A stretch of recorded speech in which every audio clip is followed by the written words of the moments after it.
میں نے 2-4 دن پہلے کسی ایک ویڈیو میری نظر سے گزری، وہ صاحب کہہ رہے تھے کہ یہ جو ماں اپنے بچے کو ہر وقت اپنے سینے سے لگا کے رکھتی ہیں، مائیں بڑے بھی ہو جاتے ہیں تو اپنے ساتھ سلاتی ہیں، یہ مائیں اتنا ظلم کرتی ہیں اپنے بیٹوں پہ کہ یہ آنے والی بہوؤں پہ بھی ظلم کرتی ہیں۔ پھر کیوں ظلم کرتی ہیں؟ اس لیے کہ بیٹے کو ایسا غلام بنا لیتی ہیں کہ وہ کمبخت اپنی بیوی کو بھی اس کے حقوق دینے سے پہلے نا اپنی ماں سے پوچھ رہا ہوتا ہے، یعنی اپنی بیوی کو بھی اس کے جائز حقوق نہیں دے رہا ہوتا، وہ اتنا ڈرتا ہے ماں سے۔ بیگم کہتی ہے بھائی یہ میرا ذات حق ہے، مجھے دو، امی سے پوچھوں گا۔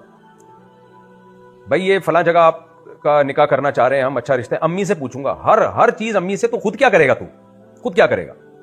تو ایسے مردوں پہ ان کی بہنیں، ان کی مائیں اتنی حاوی ہوتی ہیں کہ پھر وہ آنے والی لڑکی پہ ظلم کرنا شروع کر دیتے ہیں۔ مرد کو اللہ نے مرد اس لیے بنایا ہے کہ وہ ہر جگہ اسٹینڈ لے سکے۔ بھائی یہ ماں کے حدود، ماں کے حقوق ہیں، اس کی یہ لمٹ ہے، یہ بیوی کے حقوق ہیں اور اس کی یہ لمٹ ہے۔ نہ بیوی کو اس سے آگے بڑھنے کی اجازت، نہ بہنوں کو اس سے آگے بڑھنے کی اجازت، نہ ماں کو اس سے آگے بڑھنے کی اجازت۔ اللہ نے عورت کو آدمی کے حوالے کیا ہے، یعنی بیوی کو مرد کے حوالے کیا ہے۔ اللہ کو پتا تھا مرد ہے تو یہ اس کے حقوق پورے کرے گا، اپنی ماں کے بھی پورے کرے گا، اس کے بھی پورے کرے گا، اور کسی کے دباؤ میں آ کے کسی پہ ظلم نہیں کرے گا۔ لیکن وہ لڑکا اگر ماں کی گود میں ہی پل پل کے بڑا ہو جائے نا، تو وہ کمبخت کسی کے حقوق پورے نہیں کرے گا، وہ آخری وقت تک امی امی ہی کہتا رہے گا۔ میں بیانات میں ایک واقعہ سناتا ہوں۔ ایک صاحب نے مجھے رشتے کا بولا ہوا تھا، اس وقت میں کرا دیا کرتا تھا، اب تو نہیں کراتا رشتے۔ مجھے انہوں نے بولا ہوا تھا کہ جی وہ رشتہ بتایا، میں جو رشتہ بتاتا امی سے پوچھ کے بتاؤں گا۔